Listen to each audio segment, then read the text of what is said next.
My daughter, Lily, who had just turned 18, and I stood silently as my wife, Lauren, and her boss, Jason, who was 25, loaded her suitcases into his car. He had shown up on Sunday morning to pick her up for a Monday meeting in Los Angeles, with their flight scheduled for later that evening. They needed to be in town ahead of some major negotiations. Even at 44, Lauren was still undeniably striking. After 25 years of marriage, she remained elegant at 5 feet 7 inches, with dark brown hair and deep blue eyes. Though she had put on a few extra pounds over the years, she maintained that slim yet curvy figure that always turned heads. We had tied the knot right after high school, and while she pursued her degree, I worked hard to support her, even taking online courses myself. Motherhood never really altered her looks, and once she finished law school, we moved back to Alamance County to be closer to family. By then, we had 2 kids, and Lily was born during Lauren's first year as a lawyer. As I watched Jason, a tight knot formed in my stomach. There was something about that cocky smirk of his and the way he carried himself, so confident, so sure of his place, that set me on edge. I wanted to call him out, to put him in his place, but I knew it wouldn't accomplish anything. Officially, they were heading out for a civil case, but thanks to a tip from a woman named Samantha, I knew there was more to the story. I had already been warned about their so-called business trip. Lauren and Jason had declined our offer to drive them to the airport, preferring the privacy of his car instead. It annoyed me that I had no clear idea when they would be back. Physically, Jason and I weren't all that different, similar in height, age, and build, but I was ready for a confrontation if it came to that. Lily must have picked up on my frustration because she quickly stepped in, probably stopping me from doing something I'd later regret. From the porch, we waved goodbye, while Lauren likely looked ahead to whatever awaited her in Los Angeles.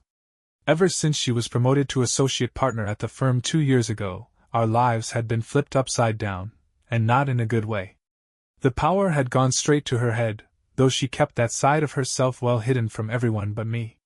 It was Samantha, Jason's wife, who had reached out, revealing everything. She spilled the details about Jason's long history of affairs with women at the office and admitted this was the final straw for her. She and her father had even set a trap. Once Jason's car finally disappeared down the road, Lily and I stepped back inside. "Does Mom have any idea that we know what's really going on?" Lily asked, her voice edged with frustration. "That Jason's just adding her to his list?"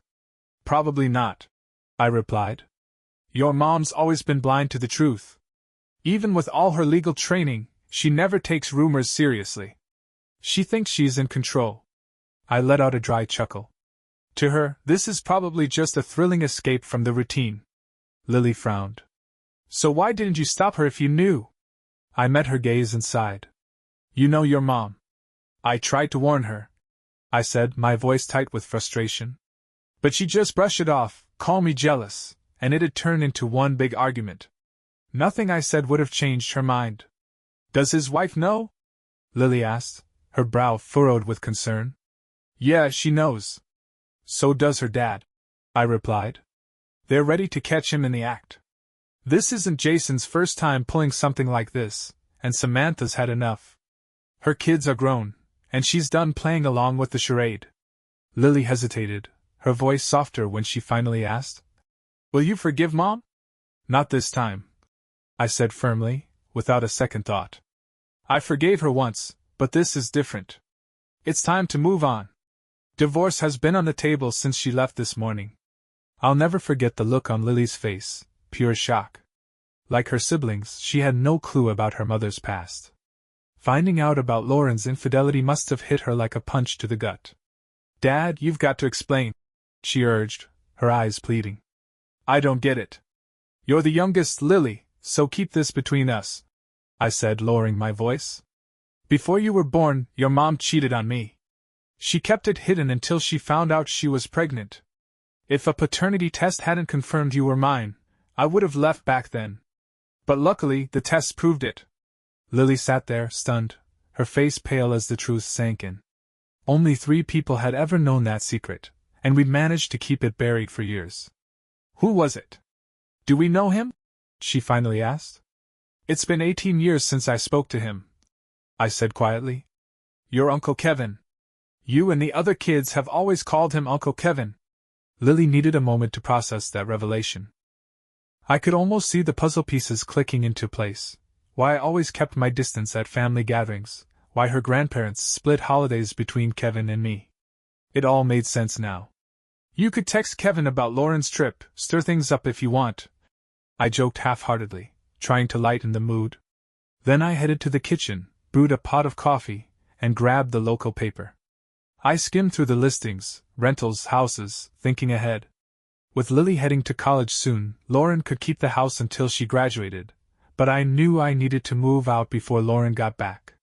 Judge Wallace would prioritize the kids' needs in the divorce, so I had to plan carefully. Later that day, Lily's phone buzzed. She stepped away to talk quietly for a few minutes before coming back to me. Frescont channel, subscribe.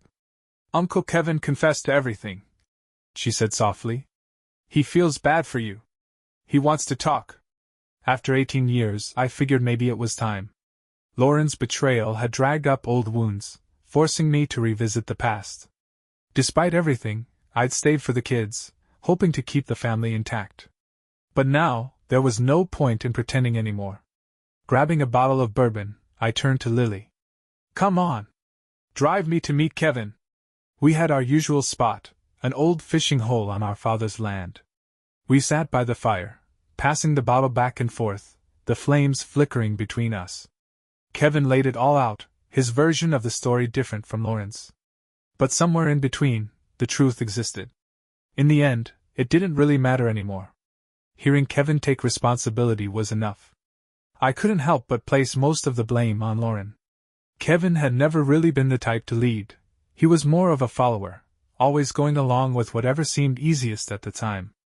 At some point, our father must have noticed the fire because he showed up, assuming we were trespassing teenagers, his old rifle slung over his shoulder. Once he realized it was just us, he ended up giving us a ride back to the farmhouse in Kevin's truck. When we got there, Mom whipped up some eggs and potatoes, like she always did when we were younger, to help us sober up. By the time we'd cleaned our plates, she had already called Lily and Kevin's wife, Mary. When they arrived, we were in better shape. Mary, who married Kevin after our parents' divorce, looked surprised to see the two of us sitting together. So, you finally made peace, Mary said, her arms crossed. After all these years, we deserve to know what really caused the split. I'd opened my mouth to speak, but Kevin nudged me under the table, just like he used to when we were kids. It was his old signal, his way of saying, let me handle this. He'd always been better at talking his way out of trouble. But this time, I was wrong to stay quiet. Kevin took a deep breath and confessed. Lauren and I had an affair while she was pregnant with Lily. His voice was low, but the words hung heavy in the room. It was my fault. I was immature, reckless. I wasn't thinking straight. He admitted that our younger brother had caught them and that ever since, I treated him like he was dead to me. Hearing the truth laid out like that, our dad leaned back in his chair and muttered, Damn. If I were David, I'd have gotten rid of you. What made you finally come clean? Mom asked, her gaze sharp. I spoke up this time. Lauren flew to Los Angeles with her boss. They only booked one hotel room for the whole trip, which raised some red flags. Samantha, Jason's wife, hired private investigators. Lily knows what's going on, and it's been tough watching her mother act all giddy about this business trip. I should have let you confront him, Dad, Lily said, locking eyes with me. There was a long pause, the kind that feels heavier than any argument. Then I added, Since Lauren's keeping the house while Lily's in college, I need to find a new place before she comes back. Lily didn't hesitate. Dad, I'm not staying with Mom, she declared, her voice steady and firm. Wherever you go, I go. We're sticking together. She had that same stubborn streak I'd always had, and I knew she meant every word. No matter what happened next, we were in this together. Come upstairs with me, Lily, Mom said quietly, and the two of them disappeared for a while. When they returned, we had a new plan. We'd stay with my parents for the time being. All we needed were our clothes and a few essentials. On the drive back home, Lily gave me a hard time. You've got to stop defending Mom, she said bluntly. We're grown-ups now. She knew exactly what she was doing with Jason in LA, thinking she wouldn't get caught. That says a lot about how she sees us. When we got home that Monday night, we started packing, slowly moving our stuff out, piece by piece. We each took what mattered most: my old rocking chair, her vanity table, the TV. Lauren kept texting us updates throughout the week, pretending everything was fine, though we both knew the truth was unraveling. Then, on Thursday, Samantha called. She wanted to meet up at a place called Jack's Roadhouse around 8 p.m. I showed up in my work clothes, minus the tie, trying to keep things casual. I recognized Samantha right away because of the white scarf she'd mentioned. As I introduced myself, I was struck by how beautiful she was, much younger than I'd expected, probably 10 years my junior, with long blonde hair and soft blue eyes that caught the dim light of the bar just right. Samantha was dressed conservatively, but she still looked amazing. It turned out she was a kindergarten teacher, which explained her simple, no-fuss outfit. I, on the other hand, worked as an HR manager at a nursing home, so my attire leaned more on the formal side, even when I tried to dress down. As we sat and talked, Samantha filled me in on the latest. Lauren and Jason would be in Los Angeles through the weekend, and about 70% of their work on the case was already done. She mentioned that they'd be served legal papers as soon as they got back. Then she glanced at me, her voice softer. "How are you holding up?" I shrugged. "This time feels different," I admitted.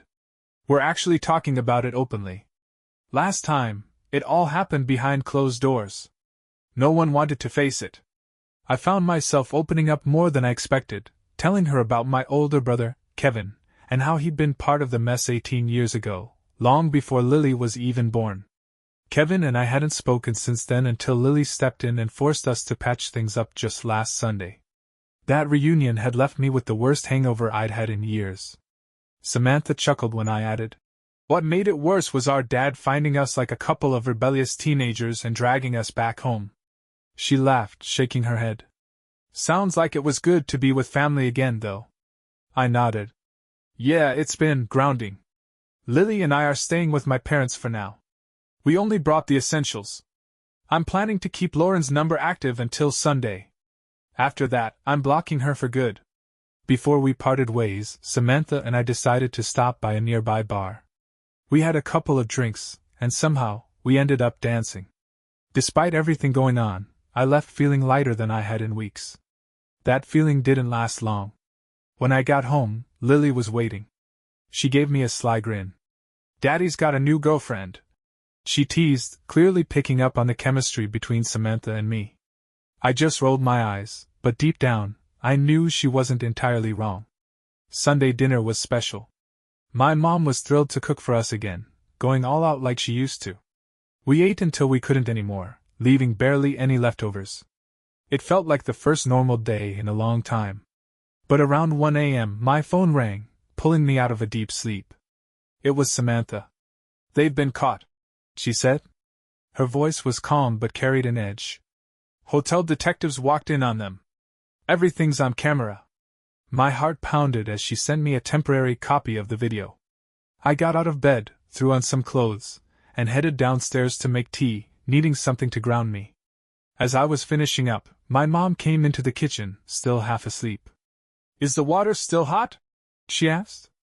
I poured her a cup and slid my phone across the table. "You need to see this." She watched the video, her face shifting from curiosity to disbelief, then straight to fury. The footage was crystal clear. Lauren and Jason, caught red-handed, undressed under the sheets, their expressions frozen in pure shock. They looked like deer in headlights, and there was no mistaking what they'd been doing. Mom didn't hesitate. She quickly saved a copy of the video to her phone. Then she looked at me, her jaw tight. "We're done with Lauren," she said firmly. "I can't wait to see the look on her face when she gets served with those papers." "Lily and I blocked her number tonight," I replied, reminding her we'd already started cutting ties. That night, Mom took Lauren's phone, and I helped her block all forms of communication. We sat there in the quiet kitchen, sipping our tea, the weight of it all sinking in. Funny how something as simple as tea with my mom could feel like closing a chapter. Sitting in the kitchen with my mom late into the night brought back memories, simpler times when life wasn't so complicated. The next morning, I decided I didn't want to deal with Lauren's nonsense anymore, so I instructed the receptionist at work to block any calls from her. By 11 a.m., the receptionist rang my office. "She's been trying to reach you every 20 minutes. What do you want me to do? What's your mobile number?" I asked. Once she gave it to me, I replied, "I'm sending you a video clip. If Lauren calls again, ask for her cell number. Once you have it, send her the video and let her know both Lily and I received it last night." That was the last I heard from Lauren that day. Before leaving for lunch, the receptionist stopped by. "I did what you asked?" She stopped calling after getting the video. "If you or Lily need anything, just let me know." I gave her a nod. "Thanks, boss," I muttered, though my thoughts were elsewhere. Later, while my mom was cooking dinner and Lily helped in the kitchen, I was telling Lily about an incident at work when my phone buzzed. It was a text from an unfamiliar number claiming to be from my mom, asking me to call.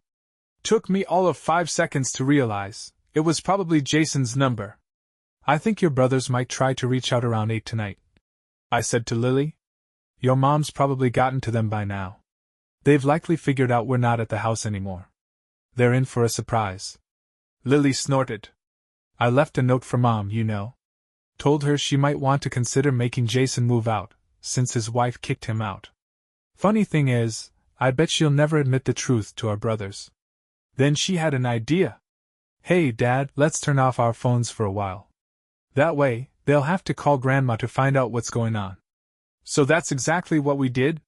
The silence was bliss, even if it wasn't so peaceful for everyone else. Later, we found out my sons had gone to the old house. They noticed my favorite rocking chair was gone, which tipped them off. They searched the entire place until they found Lily's note in the kitchen. That's when it clicked, we'd moved out. Their calls went unanswered, which only fueled their frustration. Lauren played dumb, pretending she had no idea what the note meant or where we'd gone. Eventually, they turned to Kevin, who hinted maybe I didn't want to be found, considering what their mother had done. Strangely enough, they never thought to question how Kevin knew. But news of a breakup spreads faster than wildfire in our family. The next day at work, I got a call from my eldest son, Ethan. My secretary patched him through, and after the usual small talk, he cut straight to the point. "So, what's going on, Dad? Where are you and Lily living now?" I kept my tone even. "Not much to say. Everything that was wrong is now right, and vice versa. Let's not get into philosophy, Dad." He sighed. "Just give me the facts." "Check your texts," I said. "I sent you something that'll clear things up. Forward it to Noah if you want. And if you've got more questions, swing by Grandpa's after dinner." With that, I ended the call, sent the video of Lauren and Jason's affair, and let Lily know. 10 minutes later, Ethan texted back, "Wow. I'll be at Grandpa's by 8. That evening, my parents made themselves scarce when Ethan and Noah showed up. We sat down to talk, but it didn't go the way I'd hoped. My sons didn't seem to grasp the gravity of their mother's actions. "Dad, people make mistakes," Ethan said. "Maybe you should just move on. I mean, how many times did you forgive us when we messed up growing up?" Lily didn't even hesitate. She rolled her eyes and snapped. "You may be my brothers, but you're both idiots. Couldn't have said it better myself." Lily snapped, her voice sharp with anger. This wasn't some accident. Mom and Jason planned everything. The hotel was booked under Mr. and Mrs. Jason a week before they even left. Watching my sons' faces as Lily laid out the details was something I'll never forget. They sat there, stunned, struggling to process it all. We watched Mom leave the house that Sunday afternoon, knowing exactly where she was going, and why. Lily continued, her words cutting through the silence. Dad offered to drive her to the airport, but no, she wanted to show off, leaving with him. We were probably the punchline to their little jokes all the way to LA. Then she turned to me, her eyes filled with hurt and frustration. "Why didn't you stop her, Dad?" I took a deep breath, choosing my words carefully. "Because she would have lied. Denied everything. Your mom's actions showed she'd already checked out of this marriage. This wasn't a mistake, it was premeditated." Lily nodded, her voice steady despite the emotions simmering beneath the surface. "Dad and I knew 2 weeks before she left. Jason's wife, Samantha, warned us. That's why we had the video footage ready. Within an hour of serving them the lawsuits, it was all there, clear as day. She glanced between her brothers. Boys, you need to understand, Mom didn't just betray Dad. She betrayed all of us. I looked at my kids, feeling the weight of everything we'd been through. I'm seeing a doctor tomorrow to get tested for STDs. I admitted quietly. The stunned looks on their faces said it all. Dad, you can't be serious. Noah blurted out, disbelief etched across his face. There's no way Mom had other lovers. Given what we've learned, I countered, can we really trust her to tell the truth? This might be the first time she's been caught, but think about all those business trips, all those late nights. I left them to sit with that reality, excusing myself to grab a cup of coffee. My parents, who'd been lingering nearby, listening in, didn't hold back. You're handling this wisely, David, my father remarked. Given her job and all those trips, it's plausible she had other partners. Mediations, conferences, business dinners. I added. Plenty of opportunities. Even if she had separate phones, calls could have gone unnoticed. Just as I was about to take a sip, my phone buzzed. I stepped out onto the veranda to answer. Hi, Samantha. What's going on? Samantha's voice was calm, but there was an edge to it. I talked to Jason. It didn't go well, she admitted. He still doesn't understand why I'm divorcing him. Thinks I should just forgive and forget. But I made it crystal clear. I don't want him anywhere near our daughter. That's when it hit him, just how much damage he's done. She sighed. Lauren's not handling things well either. She's unemployed now, and reality's starting to sink in. They'll be back Thursday to settle everything. I blocked Lauren's number. I told her. The receptionist is screening her calls, and I sent her the video. She knows we're all aware now. Good, Samantha replied. I've packed up Jason's stuff. It's sitting in the garage until he picks it up. Changed the locks, too. We exchanged a few more words before saying goodnight. When I stepped back into the kitchen, my family was waiting, their faces expectant. It was clear, they were looking to me for the next move. I'm taking tomorrow off, I announced. I've got a lawyer appointment at 9. I want both of them served with lawsuits the moment they touch down. Tears welled up in my son's eyes as the gravity of the situation finally sank in. My father, ever the steady voice in the storm, spoke firmly. Jason won't be the first, he said, but he will be the last. That's not true, Noah protested, his voice tense.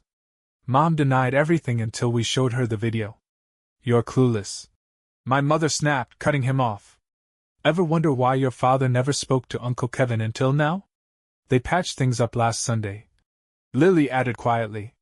Kevin admitted Dad didn't deserve what happened back then, but it happened. The room grew thick with tension as we unpacked years of buried family history. I quietly put the kettle on, giving my kids a chance to process everything. Later, after my sons had left, I sat down with my parents for a heart-to-heart. They'll be watching how you handle this, my mom warned gently. What you do now will guide them. I understand, Mom, I replied. I'll stay calm and let the lawyers handle it. I can't change the past, but I can control how I respond moving forward. The next morning at the lawyer's office, I laid out the entire chain of events. Her interest piqued when I mentioned Lauren's employer. Did you know I once worked for that firm? She said, raising an eyebrow. They've got a strict code of ethics. We might consider suing the firm as well. It probably won't bring in much beyond covering legal fees, but it'd cause significant issues for them. I agreed to move forward. Lauren and Jason were scheduled to land on the earliest Thursday flight out of St. Louis, and I wanted everything in place before then. After paying the legal fees, I left feeling like David facing Goliath. Lauren's company was the biggest in the area, with multiple divisions. But I wasn't backing down. Later that day at the doctor's office, my family doctor seemed surprised by my request for STI tests. Though unexpected, he agreed it was a smart move, given the circumstances. Meanwhile, I learned that Ethan had informed his mother about my tests. He didn't sugarcoat it either, telling her outright that because of Kevin and Jason, there was still uncertainty about how far her betrayals went. That evening, I met Samantha for dinner at Red Lobster. She greeted me with a warm smile, and we slipped into easy conversation. As we sat down, she slid an envelope across the table. Inside were statements from 5 of Jason's former subordinates, detailing how he'd coerced them into inappropriate situations. "This strengthens our case," I said, scanning the documents. Originally, my lawyer thought just covering her fees would be enough. But now, we could expose a much bigger pattern of misconduct. Samantha and I bonded over our shared experiences, 2 people navigating the wreckage left behind by betrayal. By the time I got home, close to midnight, I couldn't help but reflect on how much had changed since Lauren walked out. Later that night, I made tea for Lily. I noticed the tears in her eyes as she stared quietly into her cup. I handed it to her gently. "It's okay to let it out," I whispered. "Crying is part of healing." She hugged me tightly, releasing the emotions she'd been holding in. We sat there, father and daughter, letting the silence carry what words couldn't. By the time we finished our tea, she'd calmed down. Curiosity flickered in her eyes. "So," she asked softly, "how was dinner with Samantha?" I smiled, sensing the shift from pain to something lighter. "We're just getting to know each other," I replied. "But it feels like the beginning of a solid friendship." The next day, I dropped off the statements with my lawyer. After reviewing them, she proposed turning the case into a class action lawsuit. I agreed, hoping it would hold more people accountable and shine a brighter light on the misconduct that had been swept under the rug for too long. Later, I heard that Lauren and Jason's return hadn't gone smoothly. Despite the settlement, their actions had made headlines, casting a shadow over any small sense of victory they might have clung to. The scandal followed them like an unwelcome shadow, impossible to shake. On my way home, I stopped by the bank, withdrew some cash, and surprised my mom with $1,000. She gave me that look only a mother could, part skepticism, part amusement. "It's to help with the extra expenses while we're staying here," I explained. "Would have cost me way more anywhere else. This is a one-time thing," she said sternly, though her eyes softened. I nodded, grateful beyond words for her support. Meanwhile, Lauren returned to an empty house, a shell of the life she'd once taken for granted. The silence was deafening, punctuated only by the faint echoes of what used to be. She felt like an outcast, her presence unwelcome even in her own space. The day had been brutal, filled with hostile stares and whispers she couldn't ignore. Both she and Jason had become pariahs. What made it worse was knowing that not only was her husband suing her, but he was also coming after her entire firm. She couldn't wrap her head around how David had managed to find a former employee to represent him, someone who'd never have made partner otherwise. But now, that same person held all the cards, knowing the firm's legal T-Kevins inside and out. Lauren realized they were at a disadvantage from the very start. After mixing herself a stiff cocktail, she sat down and started reading through the divorce petition. The words blurred as the reality hit her like a freight train. David and Lily had known about her affair with Jason before she even left for Los Angeles. They'd been quietly preparing for her betrayal, letting her dig her own grave. Regret gnawed at her. In a moment of desperation, she texted David and Lily, hoping to buy some time, maybe even talk things through if David had cooled off. But Ethan's words echoed in her mind, sharp and unrelenting. Her actions weren't just mistakes. They were deceit woven into the very fabric of their family. The damage was beyond repair. While sorting through the mail, Lauren found an envelope from the county health department. Inside was a letter confirming she'd contracted an STD. Her hands trembled as she read the words, her carefully constructed facade crumbling. Overwhelmed, she broke down in tears, the weight of her decisions crushing her completely. This wasn't just about Jason anymore. Her past business trips, the lies, the secrecy, they'd all come back to haunt her. Now, her family would think even less of her, not just for the affair but for everything it represented. Meanwhile, Jason sat in a dimly lit bar on the edge of town, drowning his sorrows in cheap whiskey. Samantha had filed for divorce, and as he stared into the amber liquid, he reflected on everything he'd lost, his family, his marriage, his reputation. And for the first time, it seemed to hit him just how much damage he'd caused. He hadn't even noticed a man who had silently slipped into the seat beside him. Then, out of nowhere, chaos erupted. In the middle of the commotion, Jason took 3 blows to the face. His attacker's words echoed David's bitterness, making it painfully clear why the assault had happened. Meanwhile, back at my father's barn, I was tending to some chores on a Saturday afternoon when my eldest son, Ethan, arrived. His stubbornness was written all over his face. After comforting his distraught mother, Lauren, he came straight to me, insisting that I should take her back, for the sake of family peace, despite the destruction her actions had caused. I knew arguing was pointless, so I let him vent until he ran out of steam. "Ethan, imagine you're married," I said, keeping my voice steady. "And one day, you find out your wife has been unfaithful. Would you still be standing here, giving me the same advice?" His silence told me everything I needed to know. "You're asking me to stay with someone who betrayed me," I continued. "Do you think so little of me that you'd expect me to just roll over and accept that?" The shock on his face was unmistakable. Seeing his distress, I said firmly, "If you can't respect my choices, then don't come back." I left him standing there, knowing he needed time to process what I had said. Eventually, he turned to his uncle, Kevin, for guidance. Kevin didn't sugarcoat things. "Ethan, your mother came after me, not the other way around," he admitted. "I fell for her, and it cost me 18 years of separation from my brother. There are always two sides to every story, and your dad is right. Your mother didn't get that STD from Jason, she brought it home. That alone shows she didn't respect your father, even after everything he did for this family. Fix this before you lose him for good." By Monday morning, at the law firm where Lauren and Jason worked, the mood was victorious. My lawsuit had been dropped, and they were back in good standing, receiving praise for their latest case settlements.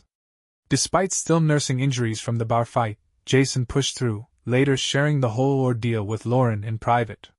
That evening, as I stepped out of the nursing home where I worked, I spotted Lauren waiting by my car. She looked drained, defeated. "Back off," she snapped the moment I approached.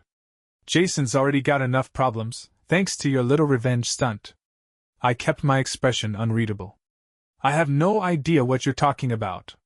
"He was jumped," she insisted. "The guy said he was your friend and told us to keep doing it." I couldn't help but chuckle. Once I got myself under control, I smirked. "If I knew who did it, I'd buy them a bottle of whiskey. Your lover got off easy. If it had been me, he'd be dead." Just then, my phone buzzed with an urgent text from Samantha, asking me to come over right away. I shot Lauren a final look.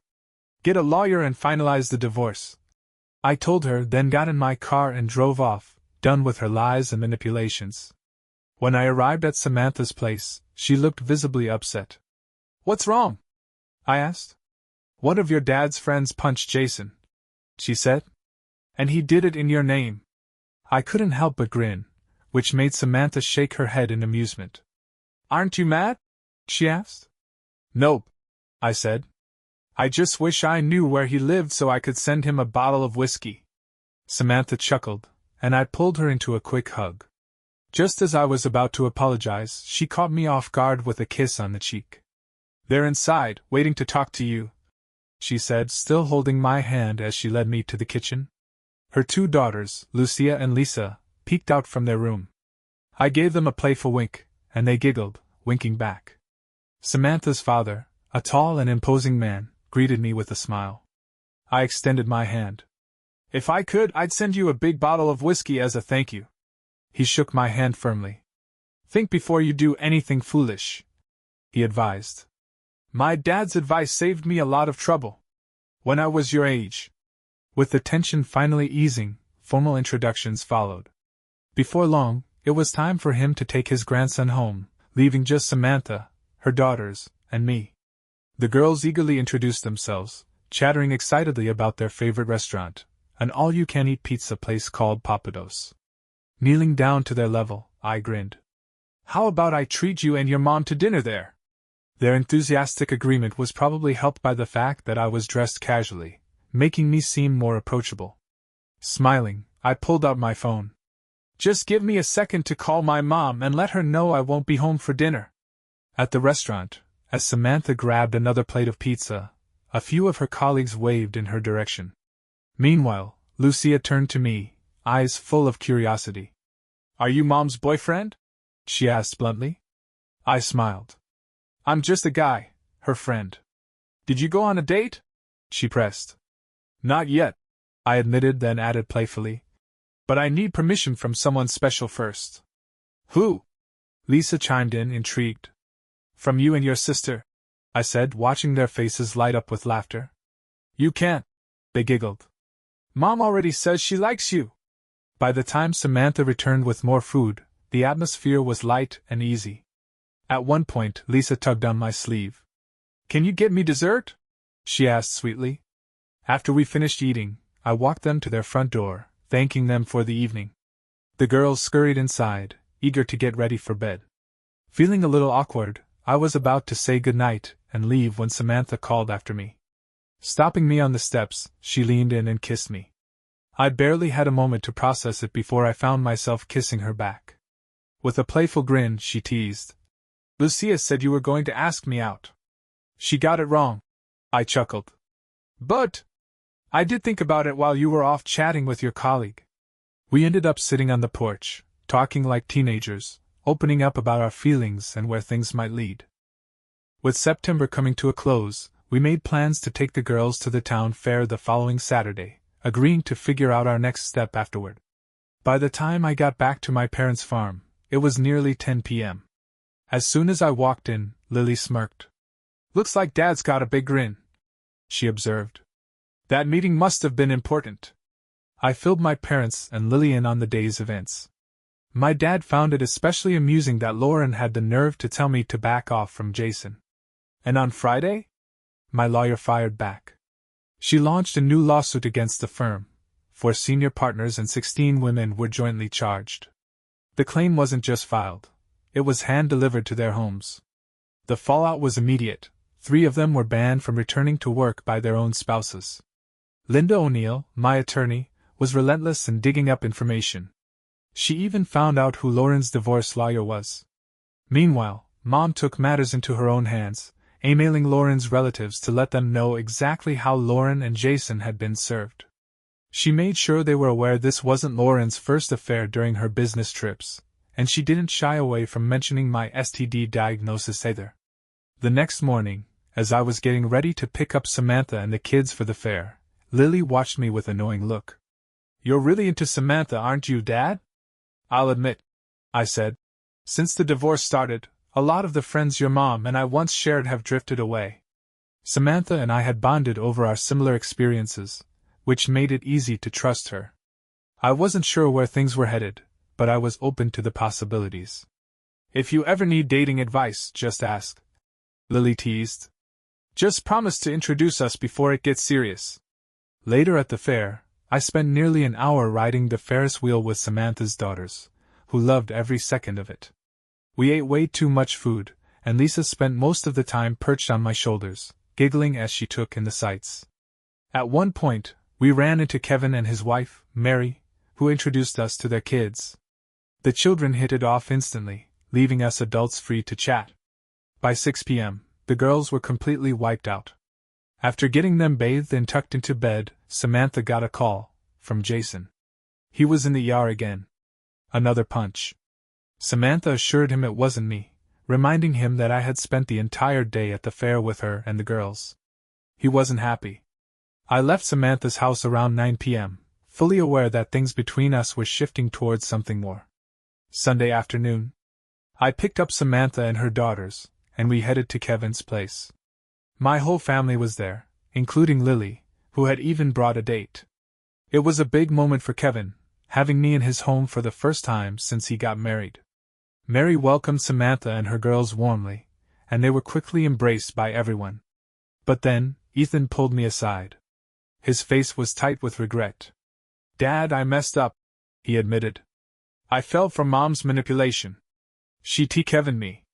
Uncle Kevin and my colleagues filled me in last week. I folded my arms, studying him. And what did you learn from this? Ethan sighed. When it comes to family, sometimes it's best to keep your distance. No matter what you do, you might just make things worse. They have to figure things out on their own, in their own time, not yours. I nodded. You're right. But it's tough because we care so much. He looked away. Yeah, and Mom's actions speak for themselves. They do, I agreed. Look at Samantha. She endured a loveless marriage until she was ready to stand on her own and raise her daughters. She waited until the right time, and her actions reflect her character. Ethan exhaled slowly. Meanwhile, Mom. Her behavior shocked Lily and me with its cruelty, I admitted. She says one thing, but her actions tell a different story. As Grandpa used to say, if I'm not worth the truth, then you're not worth lying to. Ethan hesitated, then asked the question that had clearly been weighing on him. Dad, what else did she lie about? I sighed. That's something we may never fully know. I sighed. There's no point in dwelling on the past, son. The best we can do is learn from it and move forward. Ethan nodded. I've got to say, Dad, I'm really impressed by Samantha. But the more I hear about Mom and Jason, the more I think they deserve each other. Just then, Lily walked up, noticing the attention our conversation was drawing. Maybe you two should finish this later? She suggested. We're done, sis, Ethan assured her. I just needed to apologize to Dad. With that, he walked away, leaving Lily looking curious. Just a case of saying the wrong thing, I clarified. But it's good to see he owned up to it. Meanwhile, Kevin and Mary were enjoying dinner with their family. Mary snapped several pictures, especially when she noticed how closely Lisa was watching over me. When the inevitable water fight broke out, I joined in without hesitation. Of course, it ended with me completely drenched, sprawled out in a lounge chair to dry off. At some point, Lisa climbed into my lap and dozed off, her tiny hands curled against my shirt. I glanced over and saw Mary and Samantha deep in conversation, probably about the growing connection between Samantha and me. My father wandered over, watching Lisa sleep soundly in my arms. Looks like this little one's already picked you, he remarked. Then, more seriously, he added, just make sure revenge isn't your motive. I chuckled. It's not, I assured him. Then I told him about my journey with Samantha, starting from her very first phone call. He listened thoughtfully before nodding. I should have trusted my instincts back then, he admitted. Then, after a pause, he revealed, your mother asked me to talk to you. Whatever path you choose, just know that we support you. I sighed, shifting the conversation. Dad, look at the world today. A Democrat with JFK's values wins the presidency, but conservative members of Congress are stepping down. The GOP now stands for Kennedy's views, yet the media brands him a traitor. They're trying to impeach him even though he's consistent. Meanwhile, they back a candidate who's guilty of the very things they accuse him of. What kind of message does that send? I shook my head. They have the same disregard for truth and morality as my soon-to-be ex-wife. To them, values only matter when someone's behind bars, then they pretend to fear remorse. Dad laughed. People ought to flush 100% of the media's truths down the toilet. Real honesty is hard to find these days, but most folks are too blind to see it. It's almost comical, two factions of Democrats at each other's throats. And despite all the opposition, I can't help but wonder, maybe their real issue with him is that he's too competent. Strong words, Dad, I said. But it does show how powerful the media is as a propaganda tool. Monday morning. While I was in my office, a detective stopped by to discuss the ongoing issues with Jason. We spent about an hour going over everything I knew, and I even provided him with a list of women whose husbands had discovered Jason's affairs. You should speak with Linda O'Neill, I suggested. She has more details on this. The detective took notes. Jason seems to blame you for ruining his marriage, he observed. Sounds like the kind of guy who can't take responsibility for his own actions. After he left, I called Linda to give her a heads up. She wasn't surprised. I expected this from Jason, she said. He's always trying to set people up. Honestly, I think he's the reason I was dismissed from the firm. Later that evening, when I got home to my parents' house, I found out something unexpected. Lauren had finally given up. Turns out, it was my mother's letter that did it. Until then, Lauren still thought there was a chance we could work things out. Wednesday. Lily and I took Samantha and her daughters out to dinner at the pasta house, and partway through the meal, my sons joined us. Over plates of steaming pasta, I shared the news. Lauren had finally hired a lawyer to handle the divorce. Samantha's daughters were absolutely thrilled to have Lily there, and overall, the dinner felt like a win. Everyone was relaxed, the conversation flowed easily, and for the first time in a while, things felt normal. 2 months later. It had been 2 months since our last family meeting, and on a Friday afternoon, I found myself sitting next to Linda O'Neill in court, waiting for our turn before Judge Robin McCullough. Across from us sat Lauren and her lawyer from the firm. We had already agreed on how to divide our assets. Since there was no mortgage, the process was pretty simple. Lauren would buy out my share of the house and give me half of our joint savings. Once we were called up, we confirmed everything, and just like that, the divorce was finalized. Outside the courthouse. As I was heading down the steps, Lauren caught up to me. "I ruined myself," she said, her voice quiet but heavy. "I finally told the boys the truth, and Lily still won't speak to me. She thinks I did all of this on purpose." I exhaled slowly, choosing my words carefully. "I can understand Lily feeling that way, she's young, and this is a lot for her to process," I said. "But coming from an adult? That sounds like a shallow excuse." She didn't argue. Samantha's divorce settlement. Samantha's divorce had already been finalized, and she got the best possible outcome. Jason was ordered to pay $1,000 a month in child support, $500 per child until they turned 18, plus half of their college expenses. The house would be sold, and they'd split the profits. As for Jason, he left the company and moved to another city. Probably got sick of running into people who wanted to punch him in the face. But with his share of the firm, he'd be set for life. A family dinner, and a surprise. One evening, my parents invited Samantha and the girls over for dinner. To our surprise, they'd also invited her parents. Since Samantha and I were getting more serious, they figured it was time for both families to get to know each other. Meanwhile, Linda O'Neill had been negotiating with the firm's insurance company, and it looked like our case would be settled out of court. After her 30% cut, we were each set to receive more than $750,000. That night, we all sat around the formal dining room table, one that hadn't been used in years. As conversation buzzed around me, I suddenly stood up, pushed back my chair, and dropped to one knee. Pulling a small box from my pocket, I looked up at Samantha. "Will you take a second chance and marry me?" Samantha's eyes widened, completely caught off guard. But then, with a breathless smile, she said, "Yes." That's when the real celebration started. Mom immediately called Kevin, Mary, and my sons to share the news, and within half an hour, they all showed up, turning dinner into a full-blown family gathering. In the middle of all the excitement, I caught sight of Lisa sitting quietly on the floor, her big eyes brimming with tears. I walked over and sat down beside her. Without hesitation, she climbed into my lap.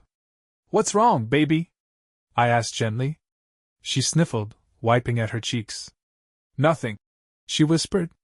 "I'm just happy you're going to be my dad." I glanced over at Samantha, who had tears in her eyes too. And in that moment, as I felt my own eyes sting, I knew this was exactly where I was meant to be.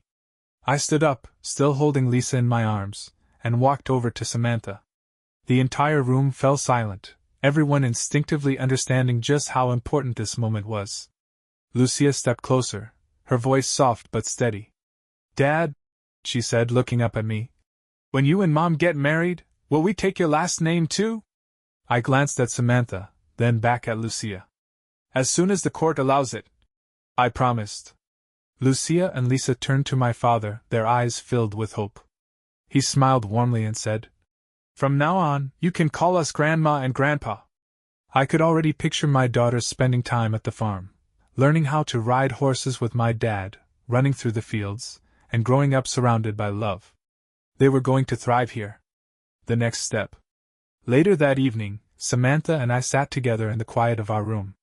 "How are you going to convince Jason to let you adopt the girls and change their last name?" she asked, her concern evident.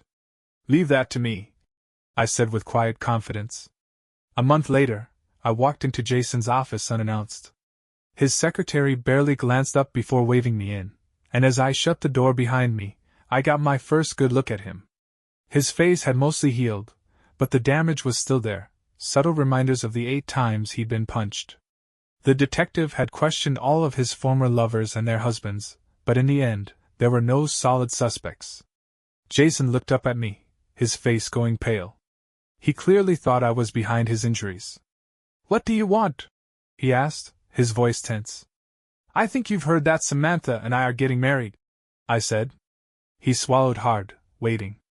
"I need your permission to legally adopt your daughters so they can take my last name," I continued. "Lucia asked her mother and me if she and Lisa could take my name. This needs to be done the right way, legally recognizing us both as their fathers." Jason let out a bitter laugh. "And why the hell would I agree to that?" "Because if you do, I'll stay out of your life for good," I said, my voice even. "If you don't? Well, we might be crossing paths a lot more." For a long moment, he just stared at me, weighing his options. Then, without another word, he turned to his computer and started typing. It took him half an hour to draft the document and sign it. His secretary, who also happened to be a notary, stamped it on the spot. I knew he didn't care much about the girls. He hadn't seen them once since leaving for Los Angeles. And honestly, that was fine by me. Keeping my promise. Later that day, I stopped by the school where Samantha taught. Since the office staff didn't know me yet, I had to check in before they called her class. When she arrived, she looked surprised to see me. "Samantha," I said, handing her an envelope. "I made a promise to your daughters the day I proposed. And I think this will help us give them what they want." She took the envelope, opened it, and as she read, her eyes filled with tears. "How did you manage this?" she whispered. "Jason still believes I'm the reason he got up close and personal with someone's fists," I said with a smirk. "I used that to our advantage." Samantha let out a breathless laugh, shaking her head. "I thought we could make it official on our wedding day," I continued. "Lucia and Lisa can legally take my last name." Lily had been right about one thing: when I made a promise, especially to a child, I kept it. That afternoon, we met with Linda to finalize the adoption papers. It only took 20 minutes to get everything prepared and filed in court. A week later, we got the news: the adoption would be approved. Lucia and Lisa were officially becoming walkers. The big announcement. We called a family meeting to share the news. In 2 weeks, just 6 days before Christmas, Samantha and I would exchange vows, and the adoption would be finalized. Lucia and Lisa were ecstatic. My parents couldn't wait to welcome their new granddaughters officially. That night, as we sat by the fire, Lucia climbed onto my lap, her little arms wrapping around me. "Thank you, Dad," she murmured. "For what?" I asked gently. "For loving us enough to keep your promise." I couldn't even speak. I just held her close, silently thanking the universe for the family we were building together.